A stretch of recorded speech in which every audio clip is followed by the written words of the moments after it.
smile. Maybe, oh maybe, we'll stop for a little while. Maybe, oh maybe, we'll watch the sun go down. And maybe, oh maybe, we'll decide to stick around. And maybe we won't, and decide to take a walk. And you and I will ponder as we wander, as we walk. Hi, this is Natasha. Welcome to our 13th and final episode of Season 1 of Ponder While We Wander, titled, What is a Good Goodbye? Today's episode has a slightly different format. We're going to do it in two parts. The first part will be Amber and myself in conversation with Aaron Twitchell, a specialist in this area. After that, we'll transition into the familiar walk and talk that Amber and I do based on that conversation as we take it out into nature. So stick around until the end, and we hope you enjoy it. And you and I will ponder as we wander, as we walk. Good morning, Natasha. Good morning, Amber. And good morning, Aaron. We have Good morning. a wonderful guest here with us today, Aaron Twitchell, and we're going to be talking about good goodbyes today. Mm-hmm. But before we do that, I just want to introduce Aaron a little bit. He works in hospice and end-of-life counseling, planning, and advocacy. And he said he spends his days and weeks working with terminally ill patients and their families, helping them make decisions about their health care. When he's not working, he's probably reading to preschoolers at the local library or spending time outside with his family. So good to have you here with us today, Aaron. Thank you so much. Good to be here. So today we're going to be talking a lot about goodbyes. Mm-hmm. What is a good goodbye? What's hard about goodbyes? Mm-hmm. Mm-hmm. Yeah. All of that stuff. Mm-hmm. Mm-hmm. And Aaron, you are around goodbyes a lot. Yeah. And they can be hard, but they can be meaningful and even productive. Mm-hmm.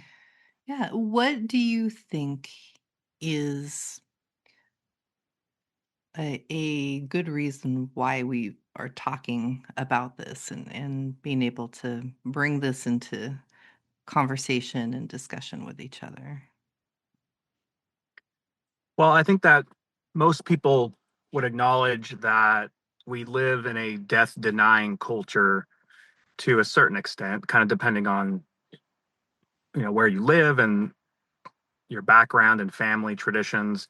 For the most part, America we don't do a great job of acknowledging death. And even when we do acknowledge death and talk about it, it's sort of something that we talk about as something that might happen or that will happen a long time from now. We we recognize sort of a natural order of life. And so death is usually just something that's far away. And so to talk about a good goodbye and to think about what that might mean for ourselves or for loved ones, it just helps us to acknowledge the inevitability of our death and to think about it. Not that we have to think about it all the time or even every day, but any conversation that has to do with death, and when those conversations are done in a safe way and engage our minds and our spirits, those are all good ways for us to acknowledge, death. Mm-hmm. Yeah, I mean, it's something so universal. It's going to touch every one of us, and eventually we all are going to have to say our last goodbyes. Mm-hmm. Mm-hmm. It's so universal. Yeah. I'm curious, maybe what are some of the challenges that you see of having a good goodbye? What are some of the things that come up for people? There are a few challenges. Some of them have to do with the person who's dying or thinking about it, and some of them have to do with that person's loved ones, family and friends.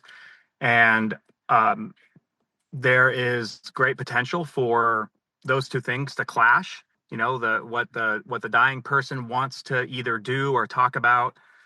And this is whether they have just received a terminal diagnosis or they've been living with that diagnosis for some time, or if they believe death is very close. Really, at any point in that process, um, what that patient wants and what that patient wants to think about and say can be very different from what their family and loved ones want to talk about or do and say. And so that's certainly one challenge. I spent a lot of time with families, just getting families together to broach the subject and to think about how they can talk about it. As we all can imagine, and some have experienced, it's just a very emotional time. And so that also is a challenge, because you certainly don't want to deny your emotions or be afraid of them, but they can be disorienting even at times. You feel something so powerfully, and let's just say it's about your loved one's death. You feel it so powerfully. You don't want to feel what you're feeling. There is some denial, there is some anger. I mean, can just be so many emotions that you are feeling so strongly. For the person who is dying or preparing for death too, they simply might want to not acknowledge their feelings. I hear stories of profound regret and profound sadness and anger. I also, though, hear stories of resolution and wanting to resolve things in that person's life, relationships or lost opportunities.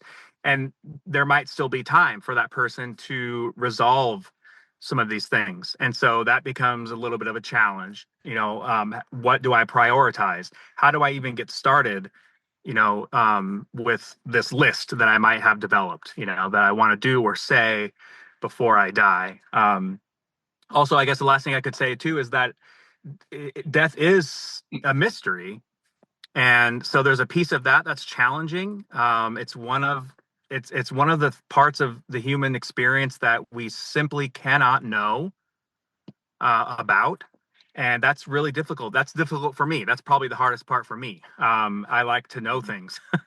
And so when I work with people who are talking about that, I definitely don't try to say, oh, don't worry about that. It's a time to let people express those fears and those unknowns. Mm-hmm, mm-hmm. Yeah. I would think that when we think about some people call the stages of grief, but they don't actually kind of build on each other. It's just kind of all those things all at once, right? Sometimes it's denial, sometimes it is anger, sometimes there's some acceptance, then it goes back to fear, right? It all goes. We all go through some versions of this, and then kind of come back to it, and it's not a linear process. And that's just with one individual. Now, when you start bringing in family members or communities, and we're all at different places in this, and like you said, maybe one person is in the denial part of this, and another person is coming closer to acceptance. I mean, that to me, when you were talking about this, was coming up of not everybody's going to be in the same place at the same time. Oh, absolutely. Elizabeth Kubler-Ross, who developed these 5 stages, a long time ago, I actually really appreciate her work and kind of her acknowledgement of these stages. It is true, of course, as the community has seen, that it's not a linear process, like you said. And I've seen some people try to do away with the framework altogether, because they think it's presented in a linear fashion, or at least they learned about it in a linear fashion. I have to be honest, though, I find it very helpful. To talk about those stages, because at least in my experience, that is what happens. Those are some very prominent states of mind and emotions: fear and anger, denial, acceptance. And then, but as you said, it's very important to also recognize that not only can an individual go back and forth and move in and out, but also family members and people around them are also at different places. And so, yes, that can be a challenge. I find that with a lot of things regarding death and preparing to say goodbye and all of that, one thing that compounds the issue is that they don't want to talk about it. And so they're trying to move, even as they're moving in and out of the stages or the emotions, they're trying to deal with that inside. And for a lot of different reasons, they just don't have opportunities to talk about it. That's what I find myself doing a lot as in my chaplaincy work, but also just in my sort of regular hospice work, is just giving people spaces and opportunities to say out loud their experience with these stages and whatever other emotions they are recognizing, and some of them that they don't recognize and through time can uncover. Mm-hmm. There are some newer models of looking at this, which include another phase, or stage, which is meaning making. And I think in that stage, the ability to come together and talk and connect around that is going to be really unifying and really cathartic and helpful.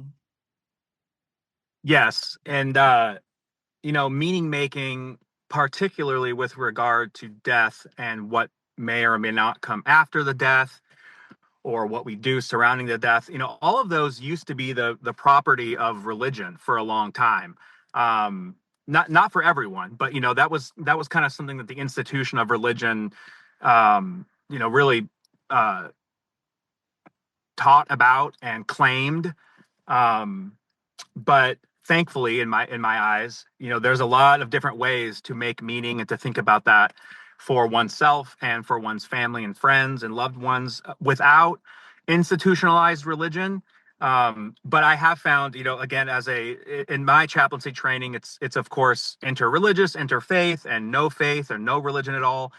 Spirituality certainly, is a broad enough experience that we don't even have to talk about organized religion to make good meaning in a spiritual sense. And so I find spirituality, in other words, to be a great vehicle to explore meaning making. And sometimes, depending on how somebody defines spirituality, you might even say that all of the meaning making in some way deals with spirituality in the sense of dealing with the connection between oneself and one's surroundings and environment, whether that be the earth, which is a common and powerful signpost of spirituality, but also spirituality, the connection with others, with something that's transcendent, and with oneself. And this is, kind of leading us into our next question that we were going to explore today, is sort of considering like the different elements or factors that you've seen that really support a good goodbye. Yeah. I would say that as people are thinking about a good goodbye with regard to their own death, maybe their loved ones, the death of their loved ones, sort of all of that, there are a few things. I think one of them is thinking about the concept of a resolution. And I use the term resolution instead of, a word like answer or um, conclusion is another one that I usually will avoid suggesting might come up. I like resolution because it can be interpreted subjectively enough that the person can think about things that need to be resolved according to their own framework and their own experience. And so a lot of times it's relationships. So I'll touch on that. A good goodbye. Um, I'll say should, but oftentimes does include resolving relationships and whatever that might mean. I don't, notice I'm not saying the word forgiveness, for example. I think forgiveness can be something that is overvalued in some ways. Resolution is a little bit of a better word for me personally that I like to use. That can include forgiveness, but it's not something that that I, sort of hold out there for people to achieve, right? When they're thinking about a goodbye. But what other kind of resolutions do you need? And what other relationships need to be tended to? So that's a prominent feature of a good goodbye. Space is a great consideration when thinking about a good goodbye. If you ask Americans, I think it's something around 90%, maybe higher, say that they want to die at home. And so this is a plug for hospice, because hospice, 85% of the time is a service that people receive in their homes. So that's a great way to die at home and to have some control over the space that you're dying in and that your loved ones are experiencing.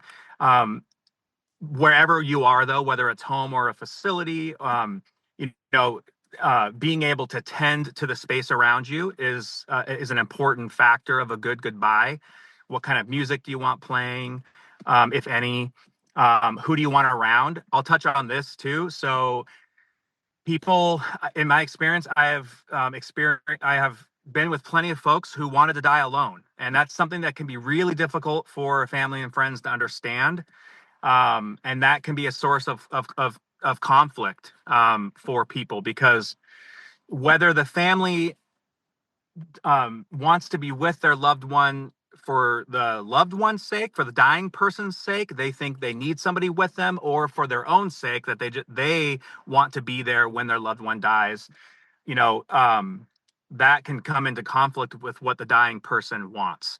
And that can be difficult. But so a good goodbye can include talking about those kinds of things. Who do you want with you? Who do you not want with you?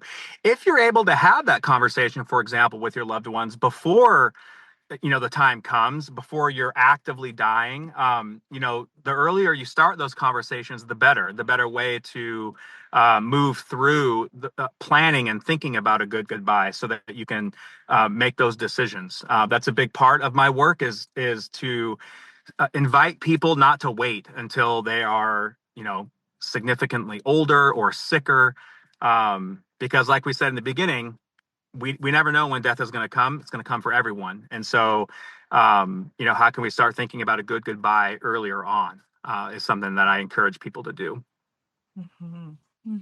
Yeah, well, you were talking about that. I was thinking about kind of the everyday chances we have to kind of maybe even practice this, even when it comes to leaving jobs, or you're visiting friends, and then you have to go back home again. And what are those chances of saying goodbye in ways that are really intentional, and kind of thinking about this on a little bit of a broader scale, and what that practice might look like. Yeah, And it, I think that's a great illustration, actually, to think about the different ways that we say goodbye, depending on the context and who it is. I find myself adjusting what I say and do depending on those circumstances. And sometimes, and I think people can relate with this, we conduct our goodbyes depending on what we think or know the other person wants, like the person that we're leaving.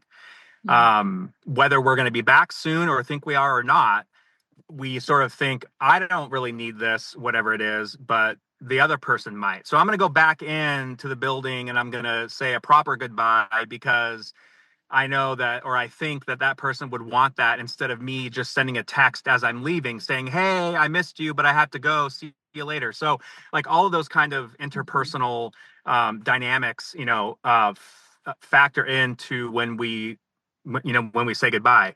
I think in general, there's sort of there's this paradox, because in America, it's such an individualistic society here, and culture. It's much more about the individual than the community, from a lot of different parts of the world.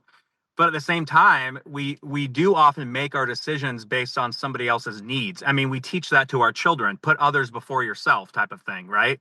So that's a paradox that kind of plays out somehow in our culture, and that's true with goodbyes too. Let me do this for the other person, even though I don't really care or want to do this in terms of the goodbye. So I try to encourage folks to think about their own needs and desires when it comes to goodbyes. You know, what is it that you want and what is it that you need? And at the very least, put that into conversation with the people around you and the people that you're leaving. For some reason, I thought of when we had a very special pet die several years ago.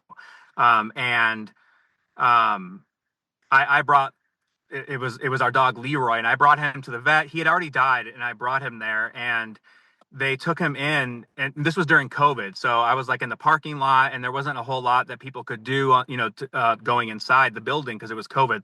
But one of the vets or the assistants came back out and said, like, do you want to go in and like say goodbye?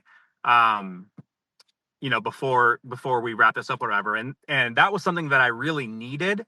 And that was a formative experience for me because I thought like that was something that I really needed. And so when I say goodbye, or really at any point as I'm navigating relationships, it is okay and even important, maybe necessary, that we think about our own needs in the sense of the goodbye and not just the people around us, even unto death, right? Like, even if it concerns the way that I'm dying, maybe I will advocate and say, I'd like to die alone. Not me personally, but maybe that's something that somebody can say to their loved ones, knowing that they might have a difficult time with it. But, they are establishing what they need. And I think that's a powerful thing. Mm-hmm. Mm-hmm. Yeah, definitely. I'm just thinking about, we've done a lot of talking and about opportunities to prepare and ways to have conversation, the values of that. And I'm thinking about, we don't always have those opportunities beforehand, right? To say goodbye or have, these resolutions or talk about space or even check in with what our own needs might be when comes at surprising times. I'm just thinking about different ways that we might consider, and I think you're starting to speak to that part as well when we think about our own needs. But how do we say goodbye when we don't have any planning time ahead of time? What are the ways that we say goodbye when someone's already gone and we don't have the opportunity to talk to them about it, in a sense? Yeah. So just make sure I understand the question. Let's say that we lost a loved one, and we didn't get a chance to do a lot of these things with them. Can we still say goodbye in a meaningful way? And what are some things that we can do? Is that?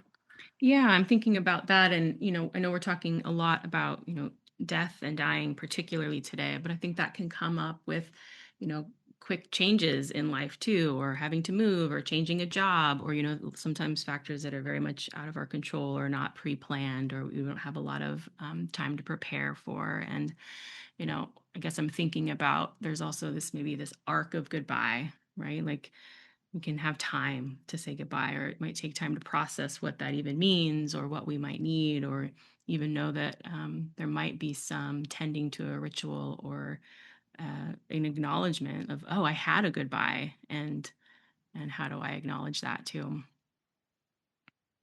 Yeah. I think that a huge part of saying goodbye when we lose a loved one, particularly if it's unexpected, but really at any point, um, grief is really sort of the way that the language that we use to describe, how we are saying goodbye. If you think about it, acknowledging the loss, feeling the loss.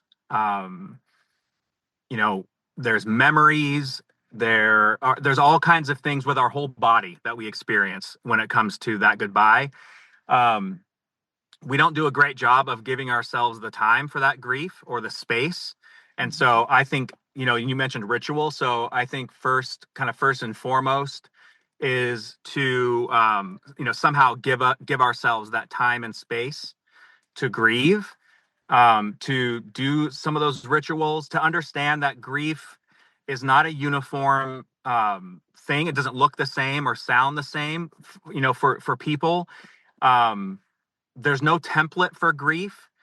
and for something to sort of turn into, what pathology might call a very complicated grief. Are they grieving well? We sometimes say, or is it somehow starting to pathologize into destructive behavior or what, any of that stuff. But so, uh, other than that pathology, grief is just whatever it is that you need, that your mind, body, and spirit needs to process the loss and what's happened, to say goodbye. I have a good friend who lost his dad a few years ago, and he's one of the best. He's somebody that I know that really takes the time to grieve well and to do rituals. He goes to the shore where they used to go as a family. He just does all kinds of things to ritualize it. He doesn't wait, until the anniversary of his father's death or his father's birthday, or Father's Day, these sort of big holidays. He does it whenever he needs to. And that's something that I think a lot of people could benefit from, as part of saying goodbye. I guess the last thing I'll say too is just this idea of being alone or together when you are saying goodbye. It's not either or. There's plenty of opportunities for folks to do that goodbye and to grieve in solitude, which has its benefits. And people can grieve well when they're alone, and also taking time to be in community, whatever that means, whether with family or friends or church or synagogue or social, whatever it is that you can do to be with others as part of that grief, is serves its purpose as well.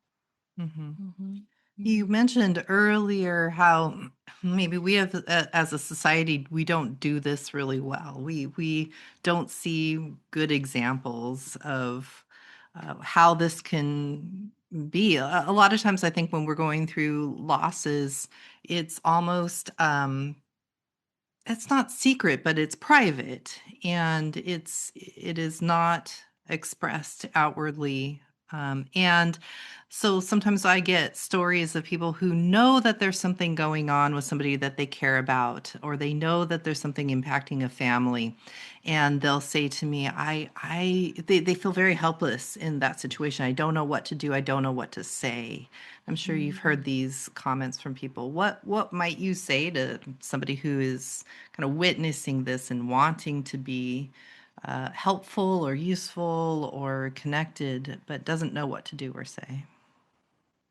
Yeah, I think that there are a few challenges for people in those situations. One of them is that we depend so much on feedback to help us know that we are doing something good or right. And so I think one of the things I say to folks is just be okay with no response. Or if you say something or do something as a gesture, and somebody says that was so nice of you, that was so great of you, whether it's the person that they did it for or somebody else, like that was so nice of you to do that, blah blah blah. That's a feeling we get, that we say, okay, good, that was the right thing to do. And but with depending on the circumstances, and sort of the level of tragedy and shock or whatever's happening with that family that has lost a loved one, we simply don't hear from them. And so we think that we have done something wrong or we made the wrong choice. We haven't helped them. And I try to encourage folks to leave something at their doorstep, or if it's a text or an email, however it is that you reach out to them. And I always, whenever I'm doing that, I always say, no response is needed. I'm just, saying this to you or whatever. And, that can be the end of it. And of course, the person who's doing it, I have to be okay then I have to actually be okay that the person's not going to respond. Right. And that I'm not going to get any feedback. No one's going to pat me on the back to say that was the right thing to say. We have to be okay with some of that ambiguity. And of course it is subjective as well. Depending on where you're living and the circumstances. The thing that's productive or good or right to say for one one family or area is not what people do in another area. There's a term that I like these days that I've seen. It's called cultural humility. And I think that can be a good idea to think about too. Like, yeah, I don't know really what to say. And it's because this person, they do things differently. And I don't really know how to contribute, in the context of how they do things, because it's different from what I do. And, that's just saying that I don't know all the answers right now. And I try to, this is not the answer that a lot of people want to hear, but I just sort of say, like, you're right. we don't know what to say, and we don't know what to do. I have a lot of training in this.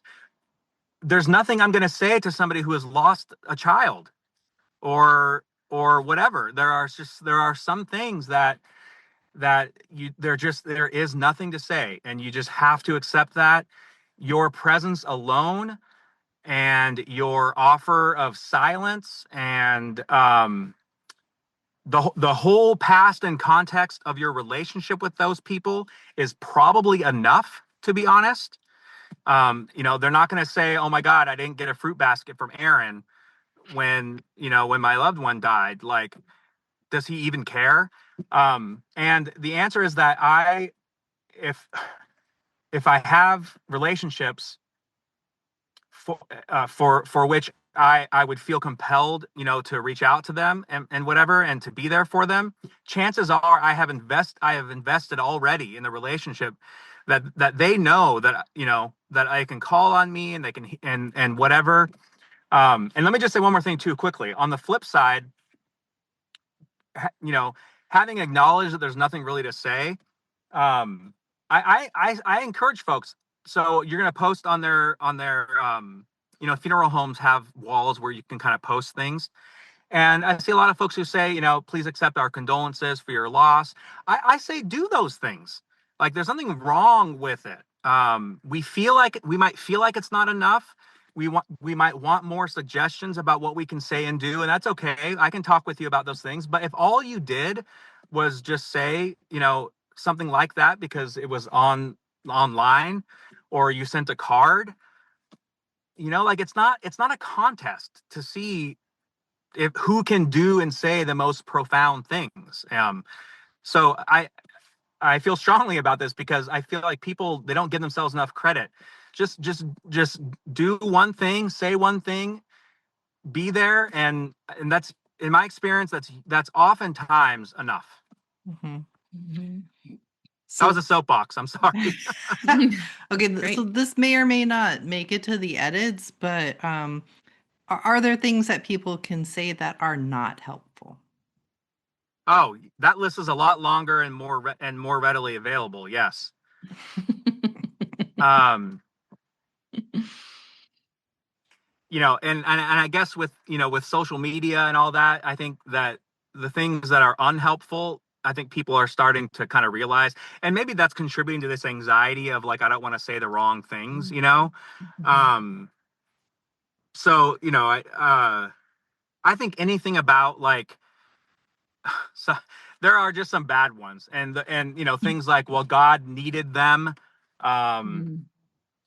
Actually, I would say anything having to do with God and religion and faith is, like, I just avoid it, because if a person's faith and religion and their relationship with God and who they think God is and all of that, if that is really important to them, let their clergy help them with that. I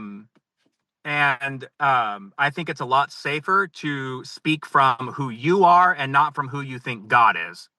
Mm. Is a safe rule. So anytime you start bringing God into it, I don't, and I'm an ordained minister. So if anybody has things to say about God, it could be me. But the irony is that even as a chaplain, I don't bring any of that up. If they bring it up, sure, I can talk with you about that, and I can listen to your ideas about God. And so if you are a person of faith and you want to talk about God in the context of this loss, then let the other person talk about it. You listen and sort of actively listen about that.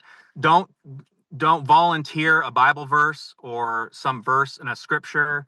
So, I find that unhelpful. I find other forms of sort of universal meaning to be unhelpful.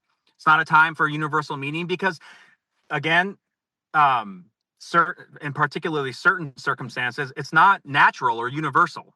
It's unnatural, and that's part of the tragedy. Yes, death is universal, but again, we don't know anything about that.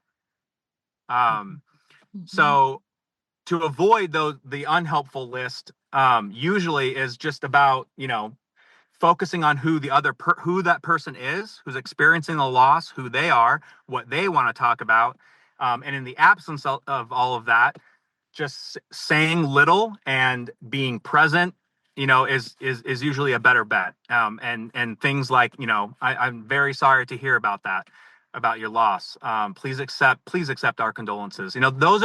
Be sincere. The sincerity is going to go further than what you're actually saying. And we can't be sincere. People think they're sincere when they're talking about God, but you can't be sincere because it's a statement of faith. And so maybe saying it can't be sincere is not the best way to say it, but we can't, there's not, it's difficult for the other person to relate to us when we speak with that certainty because they could be coming from such different places. Now I feel like I'm getting into muddy waters, but Yeah, it makes sense. Yeah, it does make Thank you. sense. Yeah. We had one more question to sort of close with.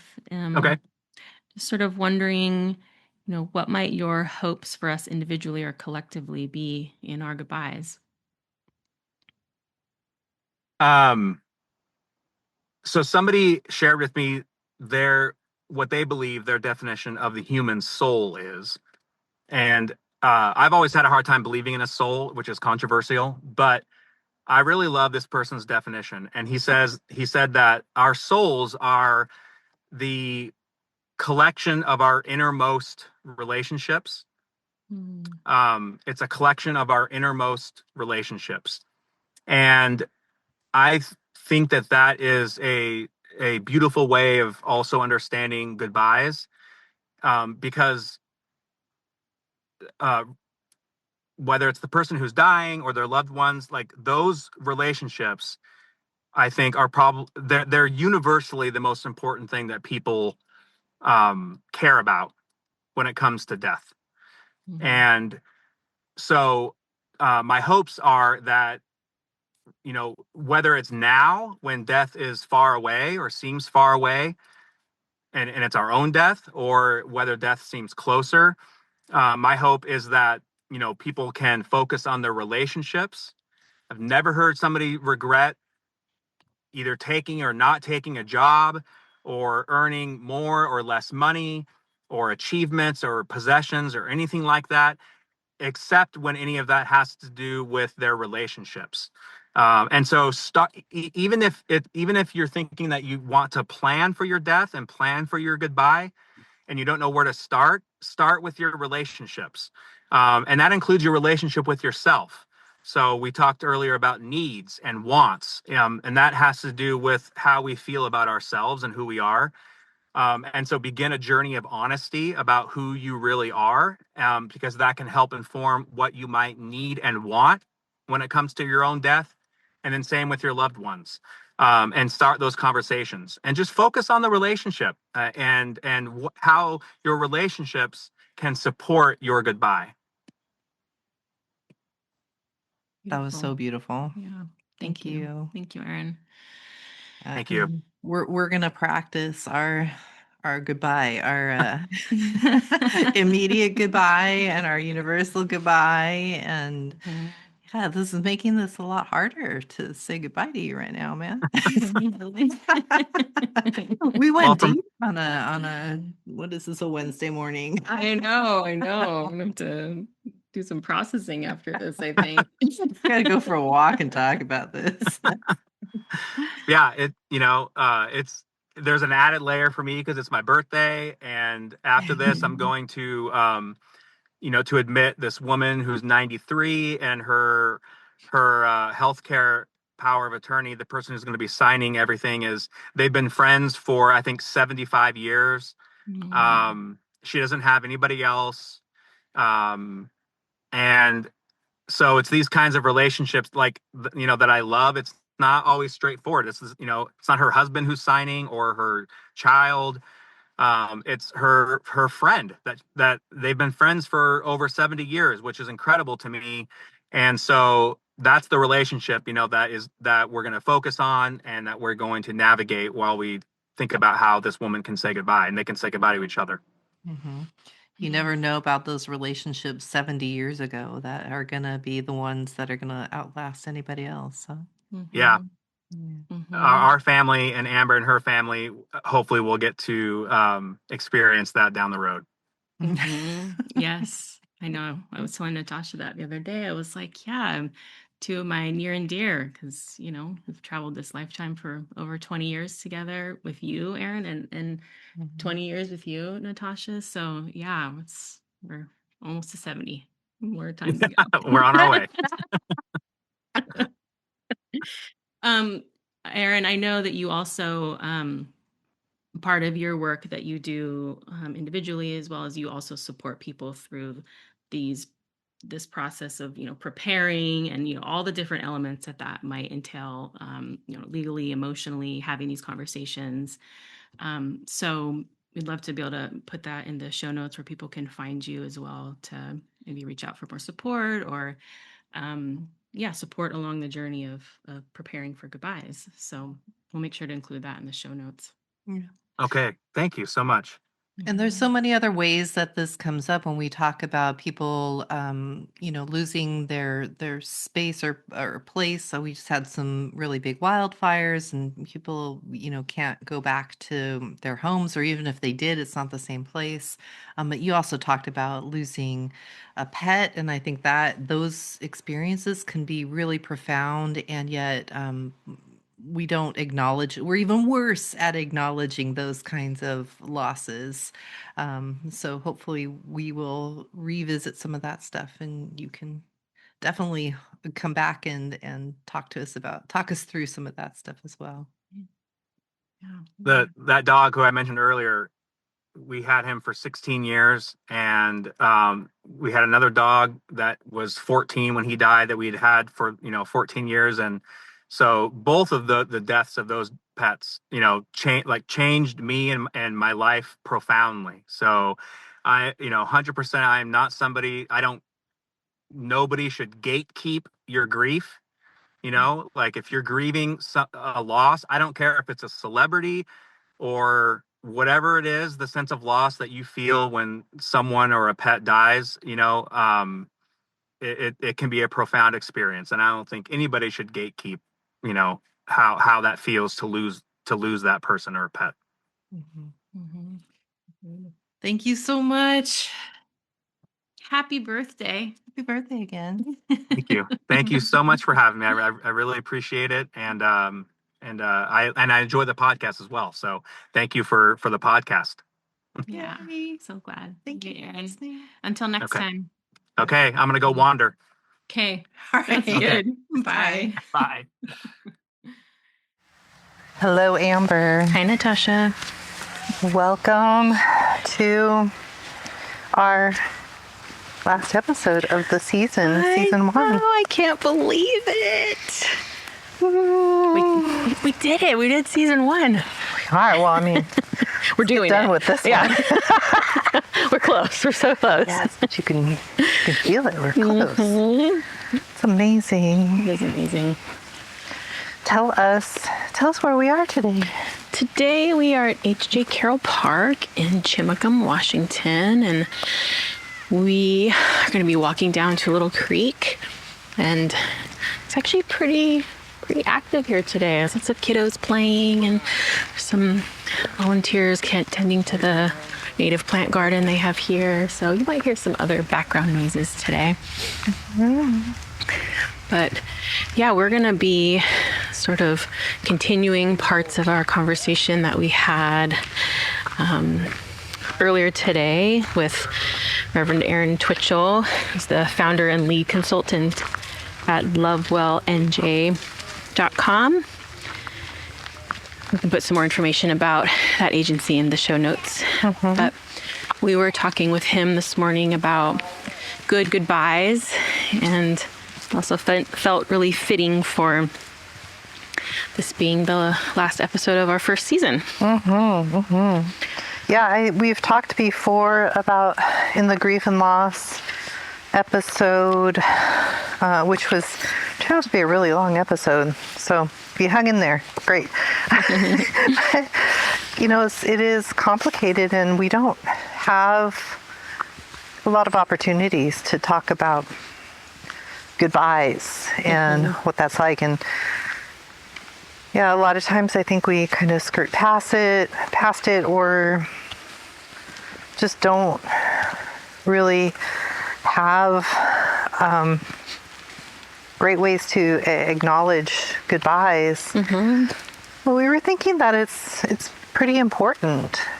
When we don't have a good goodbye, I think the effects of that can be felt in lots of different ways. Agreed.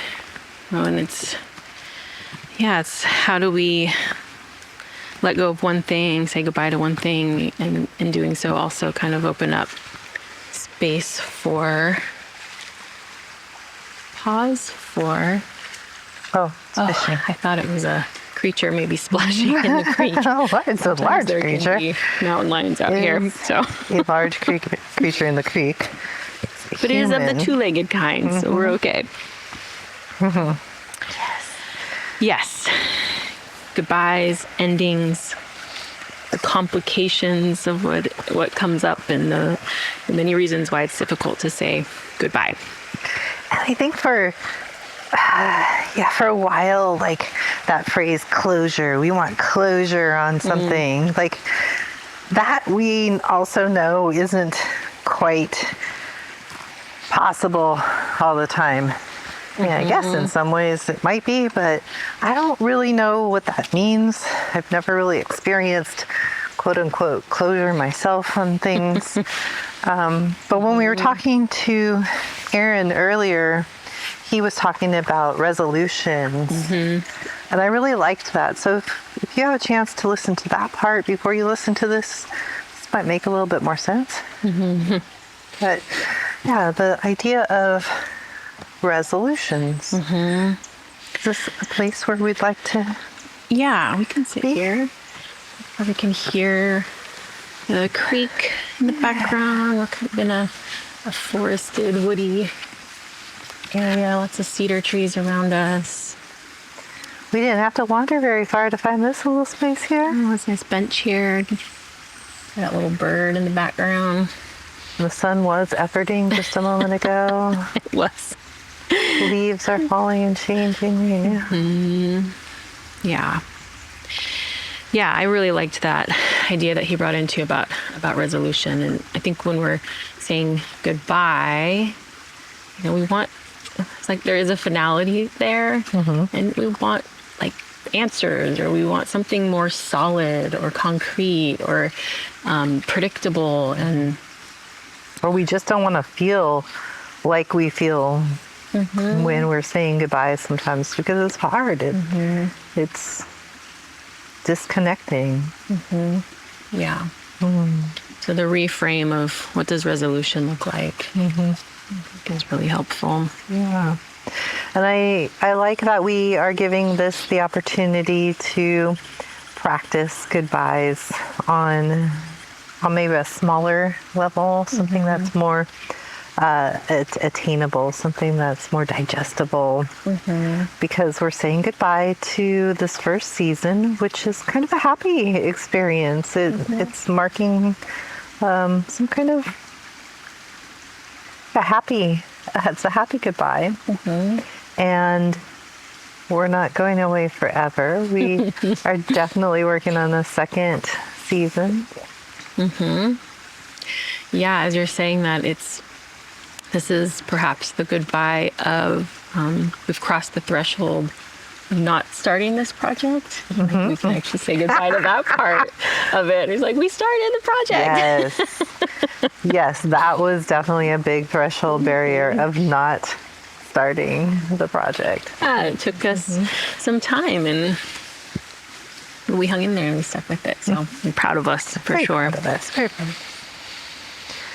Yes, and sometimes we need that goodbye in order to signal the hellos. Well, we've talked about that before in nature giving us those cues as well of letting go, of taking this time to shed, to maybe be intentionally able to shed some things before we start anew, before we start again. Yeah. And the timing of us recording this right now, I think really falls in line with that. We're in fall, October, and I know this episode won't come out till closer to the end of the year, but all of those beginning points of transition and ending of the year, ending of summer, beginning of fall. So there's lots of goodbyes sort of happening right now too. Lots of opportunities to practice goodbyes and give us that kind of support that we don't have collectively as a culture, as a society right now. Yeah. Yeah. We had talked about some of the things that support us, or also, you and I were talking a little bit earlier about what are some of the ways that we might say goodbye when we don't always have time or a lot of space or a lot of planning or preparing or knowing that a goodbye is going to happen. Different ways that we can still have a good goodbye in those situations too. Yeah, when I think about if we don't get that opportunity for a good goodbye, oftentimes I think the stories that I've heard from people are there's regrets. There are kind of looking back of what could have been or what should have been. And I think those are times to just kind of gently hold all of that. That is part of saying goodbye and that disconnecting. I think that it's going to be imperfect. It's going to feel incomplete in some ways. There isn't anything that's going to make it perfect. I don't think there is such a thing as a perfect goodbye. Yeah. So maybe it's like a good enough goodbye. Good enough goodbye. Yeah, and I like to think too of what levels of compassion can we bring to ourselves for the moment that we might be in too, in terms of that sort of holding on to there's shoulds or should-haves or, what if I had done this or that, or being able to meet ourselves with a lot of compassion and sort of an acknowledgement or some type of acceptance of we can't go back and change those things. So how do we meet ourselves in the moment we're in now? So we were talking about good enough goodbyes there for a moment, and I was thinking about that idea, and I don't know if we said this with Aaron this time or when we met with him briefly a week ago, where we were talking about who the goodbye is for. And when we did talk with him earlier today, it reminded me of the process, the non-linear process of saying goodbye and the different stages we all go through. And that's one thing to look at it as an individual and how we are saying goodbye. A lot of times we're doing this in relationship. In fact, I can't think of any time that we're saying goodbye that we're not in relationship. It is about relationship. And in that respect, two or more entities are likely going to be at different parts of their goodbye process. Right. And, how we navigate that and hold space for ourselves and the other person That all is present and emerging and changing all the time. And it changes us in the process. Absolutely. One of the things that stood out when we were speaking with Aaron and you're speaking to this relational piece,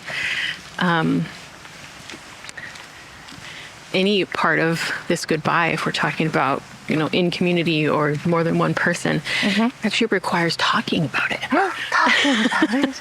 Actually having a conversation about it. And, we know, and we've explored some reasons why this topic in particular is really difficult to talk about, but we can't, how are we going to start the process if we don't find ways to even speak to each other about it? Yeah.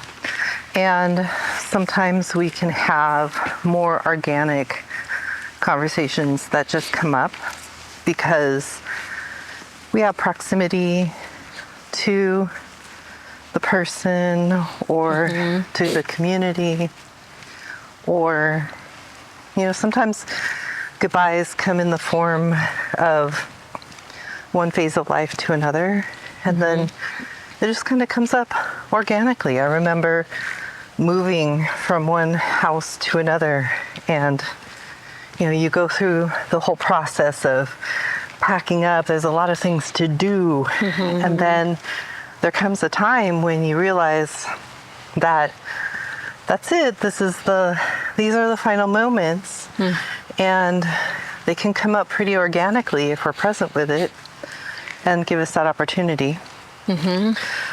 But sometimes, we don't make that, or that opportunity doesn't just come organically. Right. So maybe having to create a space and time for those conversations, for those gatherings, or ritual. Yeah, ritual around it, and thinking about sometimes being able to actually have a conversation with somebody isn't possible, or it's complicated, or that person's not here, or there's maybe not someone to strike that up with, and still thinking about ways we can have that conversation, writing a letter, journaling, talking to friends and processing it. There's lots of ways that we can say goodbye, even if a conversation isn't always possible, even though I said conversation is like a foundational point, but I just want to hold a little space for the fact that that's not always accessible to people, and that doesn't mean that you can't still say goodbye. Yeah, for sure. I think the other point that came up that stuck with me when we were talking with Aaron is about the piece of cultural humility, of what may be something that is comfortable for me or soothing to me or helpful to me may not be what's comforting or soothing or helpful to somebody else. And we may not know that until we get there, and we may not know that ourselves of what we might want or need at the times when we are saying goodbye. And I think being able to, I love this opportunity right now to kind of check in, and as we're saying goodbye to our first pancake season,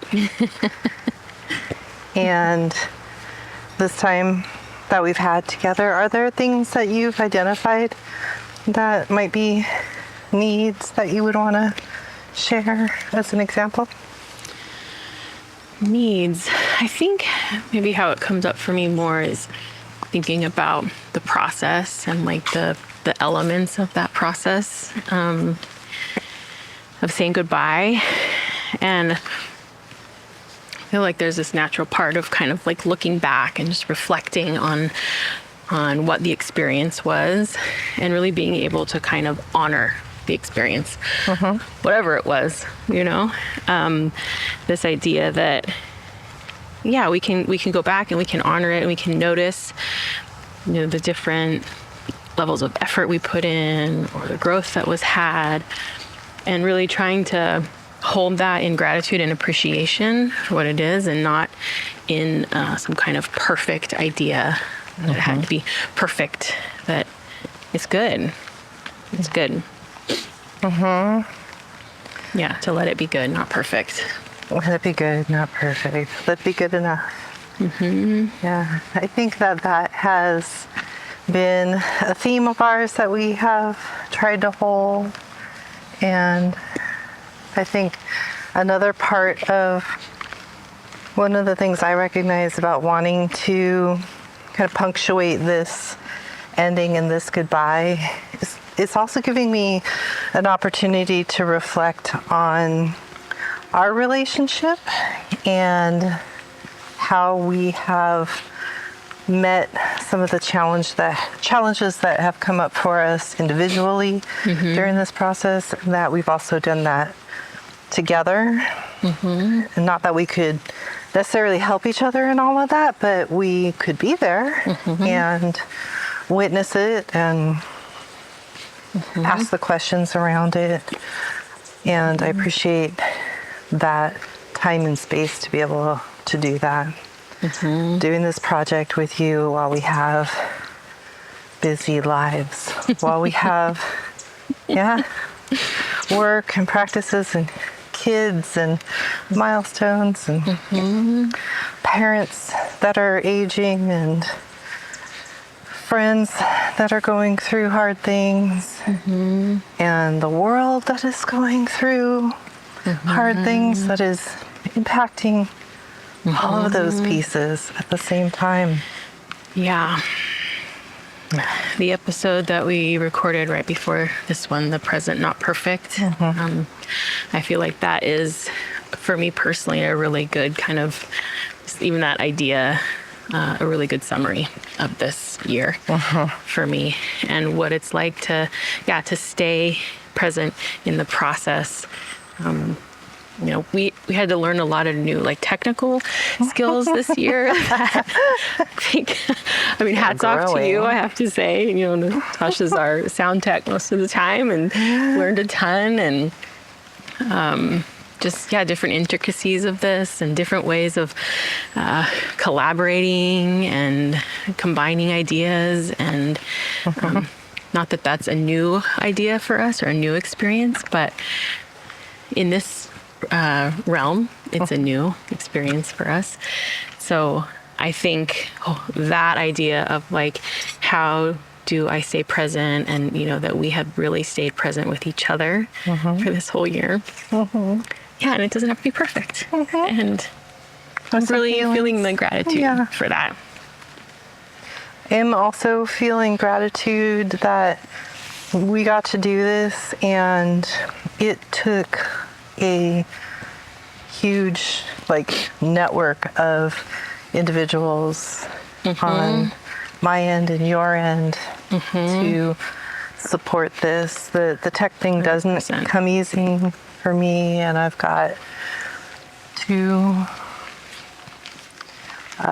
young adult sons that help bridge that gap for me, and family members and spouses and colleagues and friends who have supported these ideas. I've had people who are even clients and friends and colleagues who have listened to the podcast and given us feedback, and that goes such a long way to helping us know if we are actually doing the thing we think we're doing. And I'm so grateful for all of those pieces. To all of the people who posted things on YouTube to help us figure out how to work things and how to do things. Those anonymous, they're not anonymous, but they, the people will never meet in person probably, and they will never know how much they helped us in moments. And to the people who care for the lands that we have been on in the present time and historically, and for the access to all of this, to wander about in this world, to wander about in this country, and be able to have access to these spaces. Just so many layers of gratitude that I know we're not doing this alone. And I think sometimes that illusion that if people get to the place where they've, put things together and put them out there, that they somehow had the grit and determination to do that. I don't think that was the case. I think it was just continuing to step into the mist as we walked through it. 100%. Yep. There's a lot of support. I also feel a lot of gratitude for that. Yeah, all the lands that held us, all the people that held us, every person that listened to anything. Every little frog, every little raccoon, every little bird that visited us. I love it. Yeah. I think that it helped me practice that idea of non-attachment, that in Buddhist psychology we talk about the attachment to the way we think things should be often keeps us in that suffering, right? And it doesn't always have to be the way that we think it should be. And in fact, sometimes we let that go and just allow what's going to be there. It's going to be there. So we're going to pause for a second because we just had a little guy who crossed our path here, and we thought this would be a good opportunity to talk about how we are in relationship with our surroundings and how we might use that as a deepening process. We just had a little caterpillar. And it's a black and orange fuzzy caterpillar. It's known as the banded woolly bear. So cute. Yeah, as we're sitting here, it just crossed right in front of us and gave us the opportunity to see it. And you were talking about your kids just had a little... Yeah, they had found one a couple weeks ago and were so excited about it. They tried making it a little habitat, but fortunately it didn't survive the process of that. But the other day, spontaneously, they wanted to have a little funeral service for the caterpillar that they named Luce. And it was really beautiful. My daughter sang a couple original songs and said some words, and my son was really meticulous about writing the caterpillar's name on some concrete tiles that we had. And I was struck by their honoring of this process. You're talking about saying goodbye to something, and that even as kids, this importance of the ritual and slowing down, honoring, reflecting, acknowledging, and being able to say goodbye. To punctuate it. I think that a lot of times parents or adults in kids' lives tend to worry about the impact of a loss or of that kind of thing on children. But I think that highlights and it accentuates that this is part of the human condition. And for generations and generations and generations, we have sat with goodbyes and death and dying, and we have the capacity to do this. And ritual and being able to spontaneously use our creativity and our intention to hold a container for this and just mark it as a passage of time. I think that's really important. Yeah.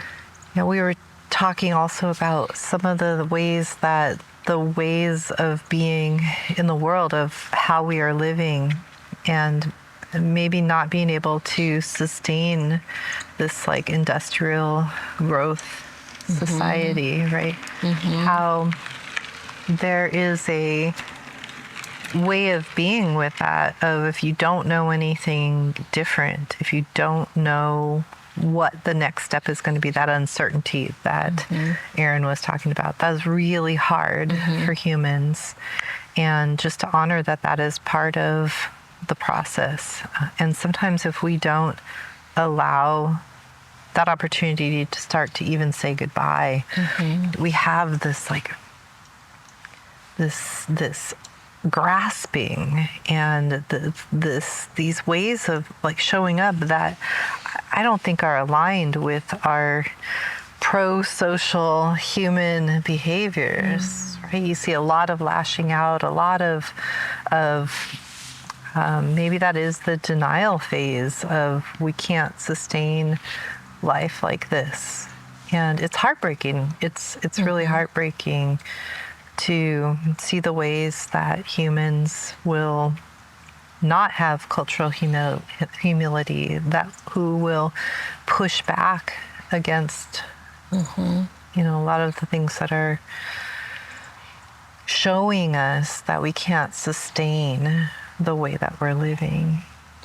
Instead of how do we sit with, yeah, the world is changing around us.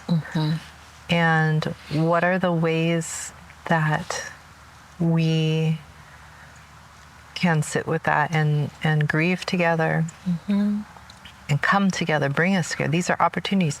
Every time in our human history where we've had goodbyes, I mean, we've developed culture around this where we come together to say goodbye. And it's like not in these times right now.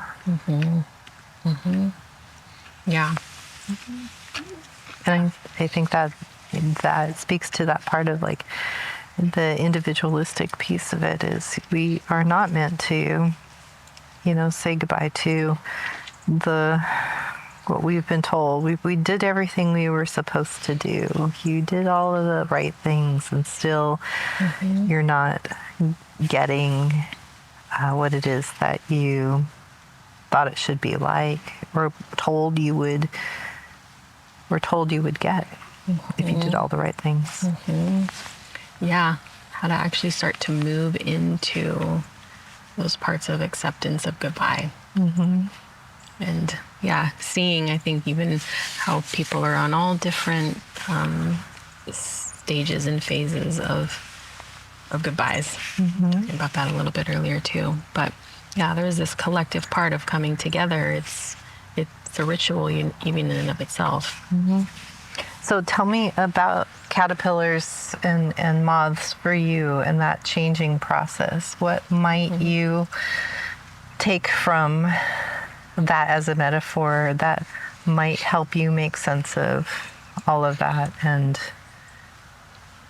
maybe be useful? Yeah. I mean, I think for one, just the timing of when that little caterpillar started to walk across our paths. So this part about, we've talked a lot about what it's like to be present with what is and being able to even, you know, notice when something crosses our path. Like, how do we pause to take it in? You know, and I think everyone probably has, you know, ideas and, you know, there's stories, and we know this metaphor of the caterpillar that goes to the chrysalis and emerges as a, you know, something else, you know, sometimes something very beautiful and glorious, sometimes something maybe beige or tan or less colorful, right? But I think the part that, and they don't, you know, you don't always know what's going to happen. I mean, there's been times you're an expert butterfly, caterpillar holder, like you've held many caterpillars as they transition to butterfly, but we still don't always know how that process is going to go.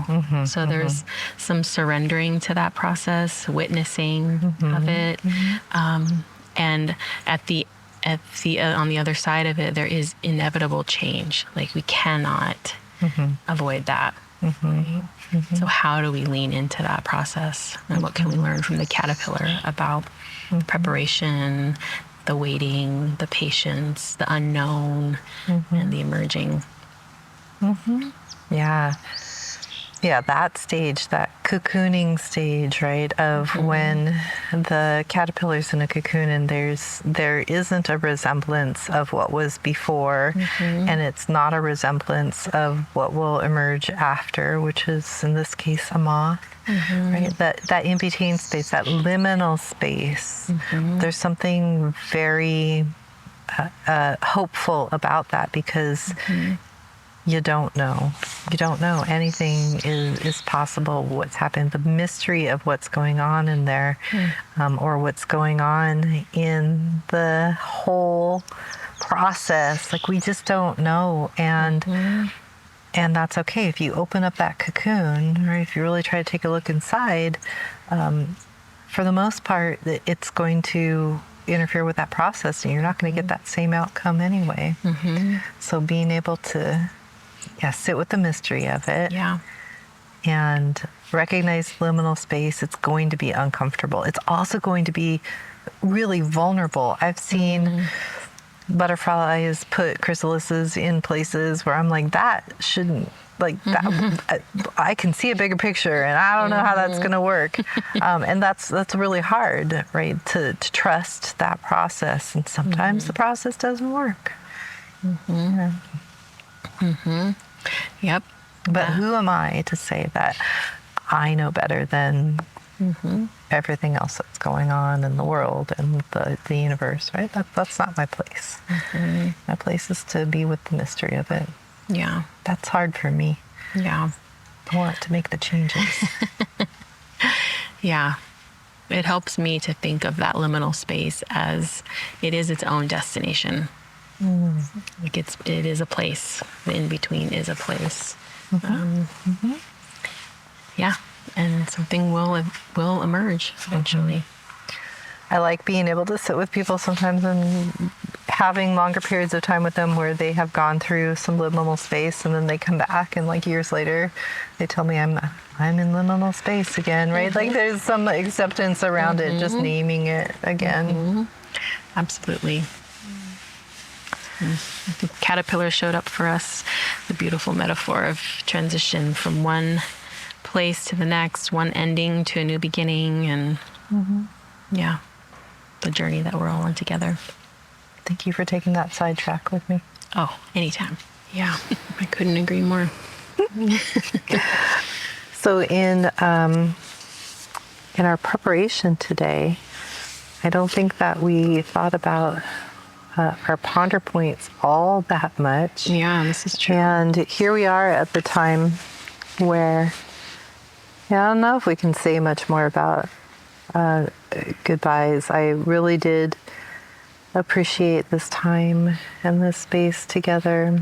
Same. I think that I love bringing Erin in at the end. I hope to hear more voices and people who spark us as we go through our ponderings and wanderings together in the next seasons.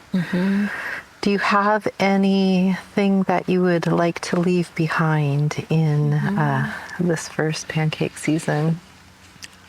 What's coming to mind as we're wrapping up here is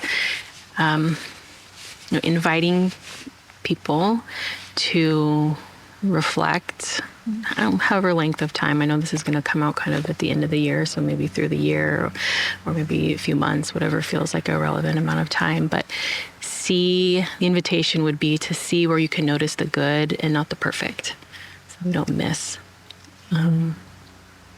those bits, because sometimes I think we can, maybe get stuck there, or feel like it has to be, like you were saying, it should be a certain way, or it has to be perfect to count. And maybe just taking an opportunity to reflect on what's good and good enough. Yeah, I think in terms of like to leave something here as a ponder point, I'm thinking about the ways that we show up for each other and have these difficult conversations. And I don't think that every relationship is designed to be able to hold those kinds of conversations or discussions. But I wouldn't I wouldn't put it past people, right? To not assume that they can't have these conversations. And if we are willing to go there, if we're willing to hold the discomfort and practice the hard conversations with ourselves or with people that we trust and can hold that space, to practice that, to practice being vulnerable with people who deserve our vulnerability. And then be able to talk about these things, about what it would be like for us to, say goodbye to different aspects of ourself, because every time we change, and change is inevitable, we are saying goodbye to different parts of ourselves and aspects of ourselves. And just practicing that with ourselves, but also in community with other individuals. And how do we do that? I love that. Yeah. Oh, okay. Well, this is it for season 1. This is it for season 1. Yeah, we're really excited to start season 2. We have already started. We re-recorded our opening song with a guitar that stayed in tune, and a little more high tech. Slightly more, yeah. Yeah. I think it's going to be great. Yeah. So if you come back for season 2, just to hear the song, we hope you do stay with us for more than that. But we thank you so much for being here with us. Every one of you who've listened and then also reached out to us. That was a bonus that we know you didn't have to do, and so grateful for that, to give us your feedback. And Yeah. So I guess until season 2, Natasha, wander well. well.